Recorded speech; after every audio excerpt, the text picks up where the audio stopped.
Você que está fazendo esse vídeo, participando desse curso conosco, eu gostaria de pedir que você pudesse contribuir com a nossa campanha para a construção da capela do nosso Colégio Mater Puríssima, onde, fazendo isso, você irá contribuir eficazmente para que toda esta questão da vida espiritual que nós estamos aprendendo, elas possam ser ensinadas e propiciadas às crianças desde a sua mais tenra idade. Deus lhe pague pela... Olá, nós estamos indo então agora para a terceira aula do nosso curso sobre os graus de oração descritos pelo Antônio Roy Marim em seu livro Teologia da Perfeição Cristã. E nesse encontro de hoje, então, eu quero tratar com vocês sobre o segundo grau de oração, também conhecido como meditação. Então, no início, eu gostaria de ler a definição que o Roy Marim dá para a definição. Na verdade, isso aqui é uma adaptação, porque eu estou aqui com a edição da BAC, que está em espanhol, mas que essa definição eu achei assim, que contém tudo dentro dela, né? E ele vai dizer o seguinte: a meditação discursiva pode definir-se como a aplicação da mente a uma verdade sobrenatural para convencermos dela e nos movermos a amá-la e a praticá-la com a ajuda da graça. Mais uma vez, a meditação discursiva pode definir-se como a aplicação da mente a uma verdade sobrenatural para a conhecermos e movermos a amá-la e a praticá-la com a ajuda da graça. Então, vejam, quando nós falamos de meditação, então nós estamos falando do intelecto que está se aplicando de maneira discursiva, discorrendo a respeito de uma verdade sobrenatural. É importante a gente fazer essa distinção aqui. Existem verdades naturais e existem verdades sobrenaturais. O que são verdades naturais? São aquelas que o ser humano, sem necessitar da ajuda da graça, por ele mesmo, ele pode chegar ao conhecimento dessas verdades. Por exemplo, quando nós concebemos com a nossa mente que as pessoas precisam constituir famílias e que isto é a base da sociedade, isto é uma verdade natural. Isso não é uma verdade sobrenatural. E tanto é que isto é uma verdade natural que nós vemos inclusive os filósofos gregos, particularmente Aristóteles, deixarem isto muito claro mesmo. Na verdade, o estudo da filosofia grega nada mais é do que nós nos propormos a, trilhando o caminho dos gregos, aprendendo com eles a contemplarmos as verdades naturais, que são muitas, de fato. Porém, não é esse o objeto da oração de meditação. Nós podemos fazer uma meditação a respeito de uma verdade natural. E nós só chegamos a enxergar uma verdade natural porque antes nós meditamos, porque a nossa mente, ela discorre, ela raciocina, né? Ela tem um modo diacrônico de trabalhar.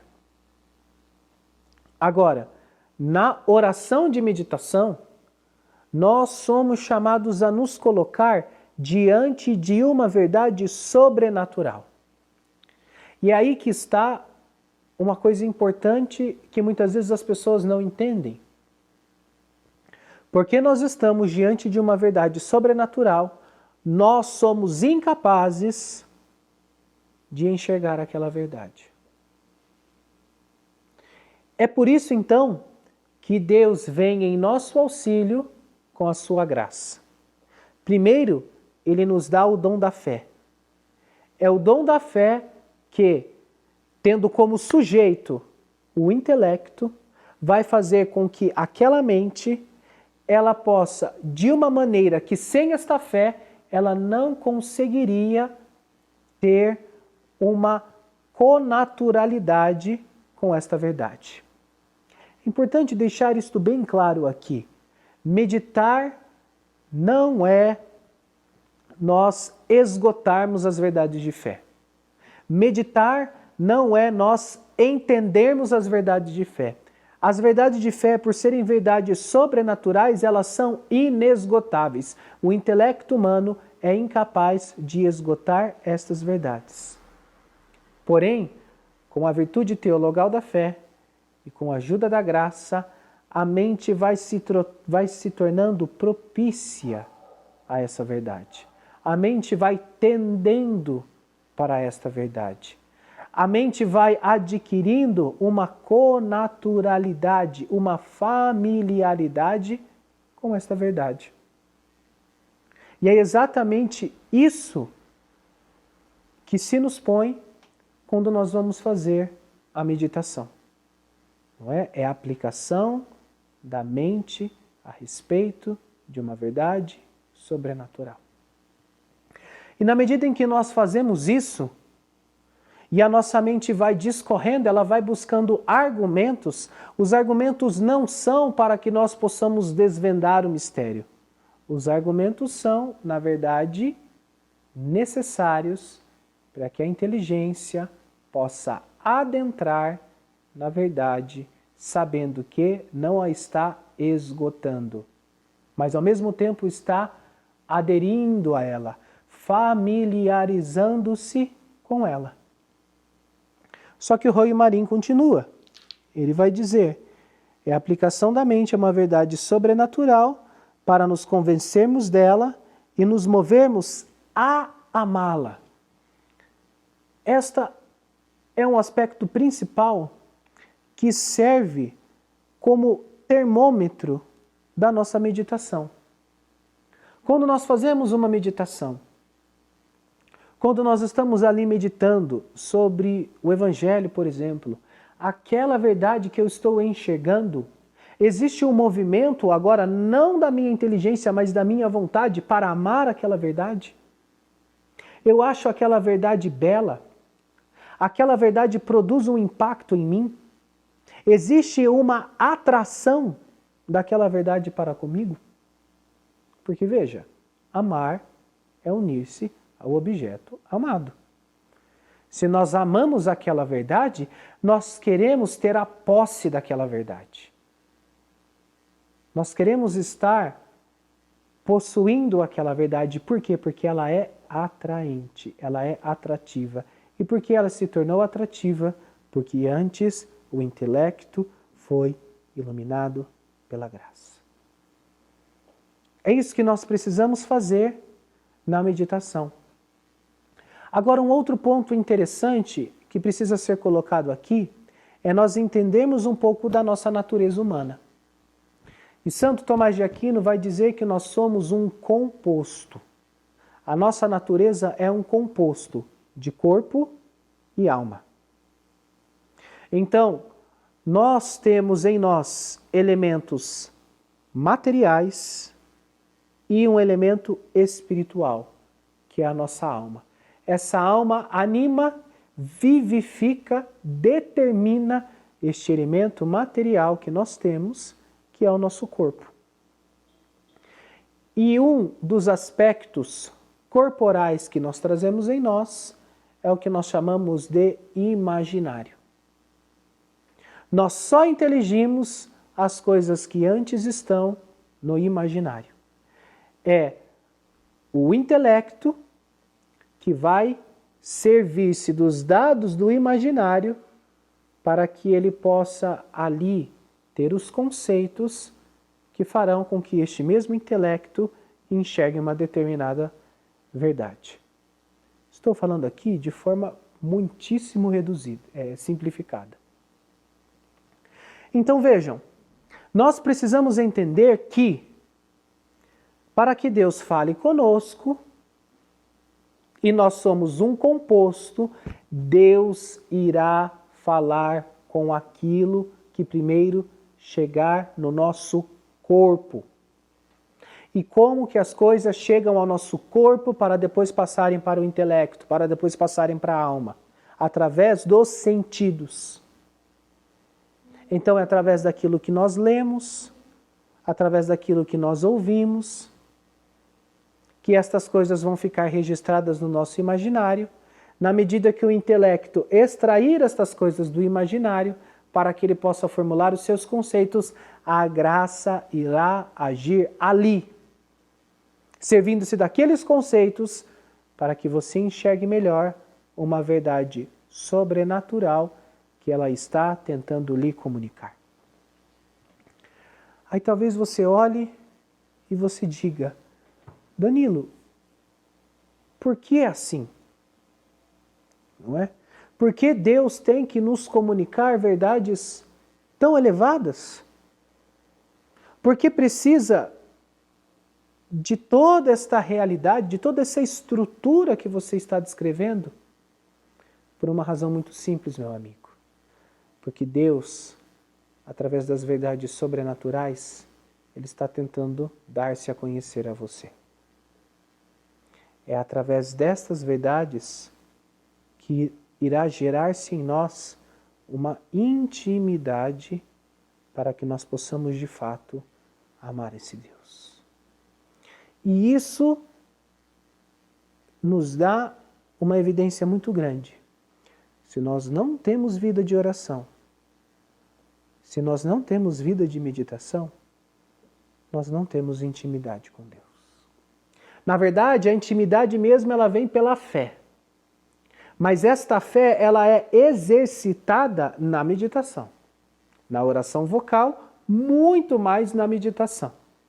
E é esta fé que vai gerar essa intimidade com Cristo para que depois possa se dar uma coisa ainda mais profunda, que é a caridade. Então, as verdades de fé são os meios pelos quais Deus está se revelando a nós. Por meio dela, Ele nos revela, e não somente isso, por meio dela, Ele vai pautar a nossa vida e a nossa conduta, que é o que está aqui no finalzinho da definição. E nos movermos a praticá-la com a ajuda da graça. Então, pelo intelecto, nós criamos uma familiaridade com essa verdade. A gente enxerga, mas não enxerga, não é? Porque se trata de uma verdade sobrenatural.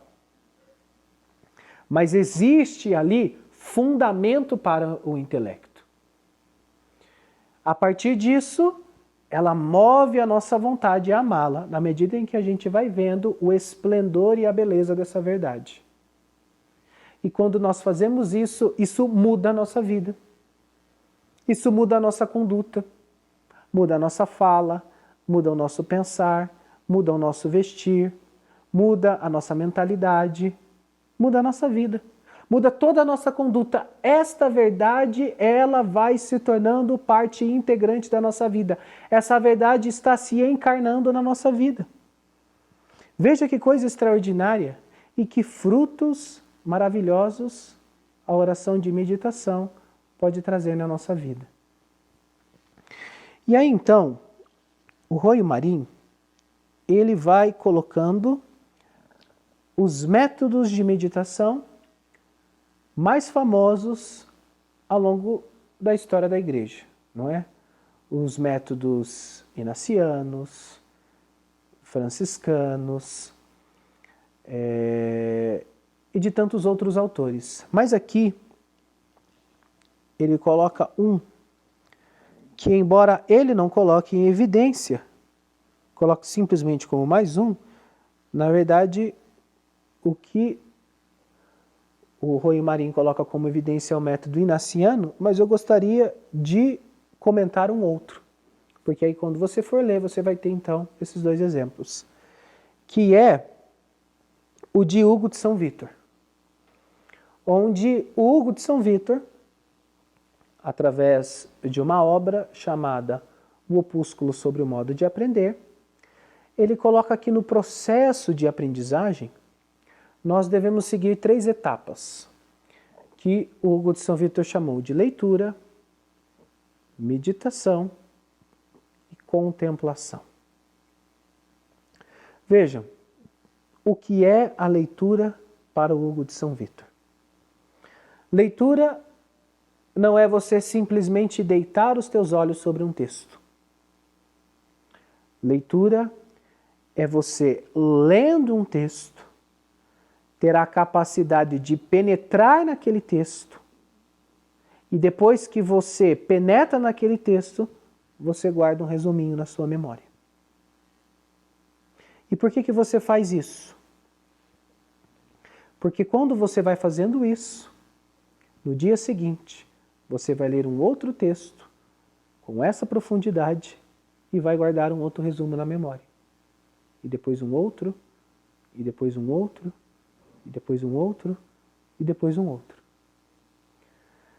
E aí, você só conseguiu guardar este tesouro na tua memória porque você fez uma coisa chamada meditação. Depois que você leu, você fechou o livro e você pôs-se a discorrer sobre aquilo que você acabou de ler naquele texto. Então, na verdade, a tua inteligência está extraindo ali do teu imaginário coisas mais profundas que na simples leitura nós não somos capazes de enxergar. Você está, então, meditando. E quando nós meditamos, nós guardamos um tesouro na nossa memória. E aquele tesouro vai ter uma relação com um outro tesouro, com outro tesouro, com outro tesouro, e vai levar você para um patamar, para uma verdade mais elevada. E esse é o processo, então, de leitura e meditação, leitura e meditação, leitura e meditação. Tanto é que para o Hugo de São Vítor, aquele que não lê, não guarda na memória e não medita, ele não estudou. Não é? E veja que isso tem implicações na nossa vida espiritual e na nossa vida intelectual. Nós vivemos num momento no nosso país de extrema escassez pedagógica.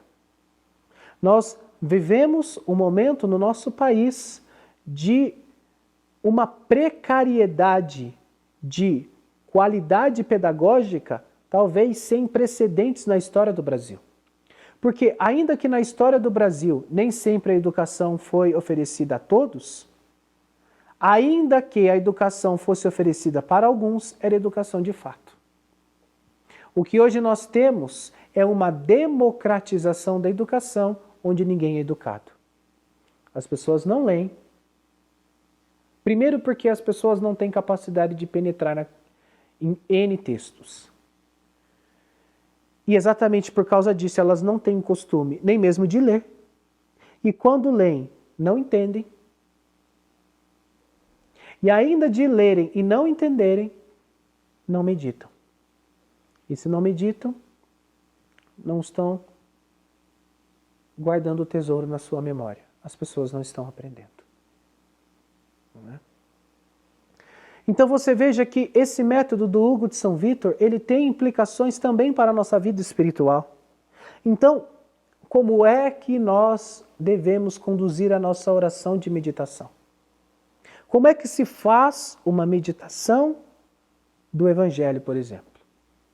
Se você pega lá, Evangelho de São João, capítulo 1, quando Jesus ele vai dizer, no princípio era o Verbo estava junto de Deus e o Verbo era Deus. E aí o Evangelho continua. Depois que você ler aquele texto, o que você precisa fazer? Fechar a Bíblia.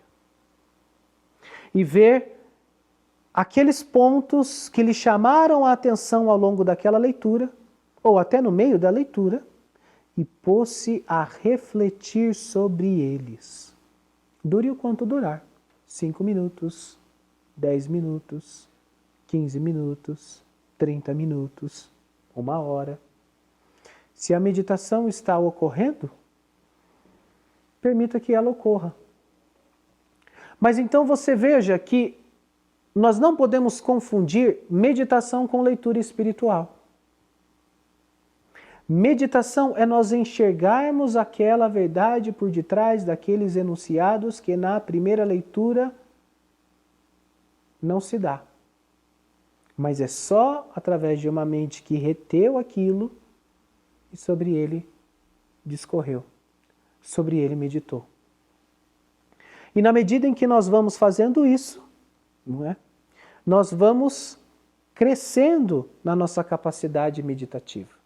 Na verdade, a graça, com isso, nos agradece, porque através desse crescimento na meditação, mais e mais nitidamente, aquele Cristo que habita no íntimo das nossas almas está se revelando a nós, através delas. O Hugo de São Vítor ainda coloca a terceira etapa, que é a contemplação.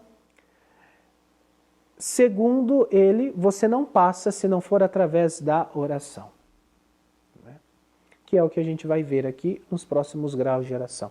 Como que a alma, ela chega na contemplação através da oração. Mas veja, o método de Hugo de São Vítor, ele é simples, de uma certa maneira, porém ele é extremamente eficaz. Agora existe uma outra prática de oração que nós erroneamente concebemos como oração vocal somente e que não é oração vocal somente. E que existe exatamente para que a gente possa desenvolver uma mega meditação na nossa vida. E que é uma coisa chamada Santo Rosário. O Rosário não é uma oração simplesmente constituída de orações vocais. Pai Nossos, Ave Marias, Glória e Salve Rainha. Não. A parte principal, fundamental do Rosário são os mistérios da fé. E exatamente porque a parte principal do Rosário são os mistérios da fé, quando nós iremos rezar o Rosário, ou o terço, tá ok? Quando falo aqui Rosário, estou me referindo ao terço, a terça parte do Rosário. Nós devemos, em cada mistério, pararmos e meditarmos sobre aquele mistério. Agora, nós só seremos capazes de fazer isso se nós aplicarmos o método do Hugo de São Vítor na nossa vida. Porque você não consegue meditar se você não leu. E você só leu de fato se você reteve na memória. Então nós precisamos saber de memória todos os mistérios do Santo Rosário. Porque se nós não o tivermos na nossa memória, nós não iremos conseguir meditar. Óbvio que aquelas pessoas que não têm os mistérios de memória, elas podem, na oração, ler, só que veja, isso é a primeira etapa, para depois passar para a meditação, dentro do próprio Santo Rosário. E assim, em cada mistério do Santo Rosário, nós somos chamados então a meditar, a refletir sobre cada um daqueles mistérios. E esta é a parte principal do Rosário. Nós não podemos perder isso de vista. Nós não podemos conceber a oração do Santo Rosário como um mero aglomerado de Pai Nossos e Ave Marias, como se Deus e Nossa Senhora tivessem uma conta no céu, esperando a gente terminar aquilo e se fosse uma mera prática. A oração não é isso, meu amigo. A oração é nós entrarmos em contato com a graça que ilumina a nossa inteligência e convida o nosso coração. E se ao rezar o Santo Rosário nós nos propomos a meditar sobre os mistérios, e depois de meditar sobre os mistérios, com aquela atenção e devoção que nós devemos ter para com as orações vocais, nós rezarmos pausadamente, calmamente, prestando atenção em cada sentença da oração que nós fazemos, nós teremos imensos contatos com a graça ao longo da nossa oração. E a tua oração se tornará mais frutuosa. E aquelas verdades que o Verbo que se fez carne quis comunicar a nós, ao nos dar por conhecidos esses mistérios que estão nas Sagradas Escrituras, aquelas verdades irão modificar o nosso modo de viver. Nós podemos ver isso na fé de Maria, na anunciação do anjo. O quão profunda, o quão perfeita, o quão sem mácula é a fé de Nossa Senhora. E nós que estamos no início da vida espiritual, como podemos ser ajudados por ela, que fez o ato de fé mais perfeito de toda a história da humanidade? No segundo mistério da Anunciação, nós vemos claramente ali ressaltar não só a fé de Maria, porque Santa Isabel diz: bem-aventurada és tu, porque acreditastes. Mas nós vemos também a virtude teologal da esperança. Nós vemos Isabel, aquela que por toda a sua vida não pôde ter filho, e que na velhice lhe foi concedida a graça de ter um menino. Menino esse que vem como precursor do Messias. Então, Isabel representa a espera ansiosa do povo de Israel pela salvação que ia se dar no Messias. Nós temos aí a segunda virtude teologal, a esperança.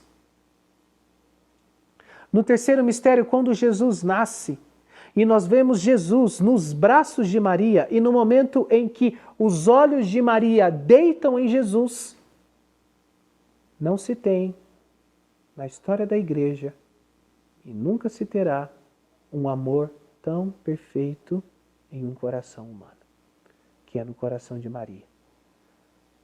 Um coração materno. Um coração que ama com todo o entendimento, com todas as forças, com toda a alma, com todo o coração, aquele menino que ela traz nos braços. Porque aquele menino é o seu filho, mas aquele menino é o seu Deus que se fez seu filho, e ali se encontra nos seus braços. E nós vemos ali então a caridade ardente no coração de Maria. E veja, quantas coisas nós não podemos extrair pela recitação, pela meditação do Santo Terço. Quantas graças nós não podemos aurir em nossas vidas quando nós admitimos esta prática. O terço, ele é mais que oração. Ele é ele é mais que meditação. Ele é uma hiper meditação. Ele é uma super meditação. Ele é, de fato, uma escola de vida interior, onde a grande mestra, os grandes mestres são a Virgem Maria, São José e Nosso Senhor Jesus Cristo. Aquele que é a causa da nossa salvação. Aquela que é o modelo da fé e, consequentemente, da esperança e, acima de tudo, da caridade. E aquele que é o Pai da vida interior. Aquele a quem Santa Teresa chamou de meu verdadeiro Pai, São José. Então nós vemos o quanto a devoção do Santo Terço tem eficácia tremenda para fazer com que nós cresçamos na vida interior. E que a gente possa, com isso então, nos desenvolvermos nesse segundo modo de oração que o Royo Marim descreveu como meditação. Tão essencial, tão crucial, para que nós possamos passar então para as outras duas etapas da vida interior. Oração afetiva e oração de simplicidade. que são cruciais estas para nos introduzirmos nas moradas mais internas de Santa Teresa. Deus lhe pague pela perseverança e que esta aula sirva para que você possa crescer na sua vida de oração e de meditação.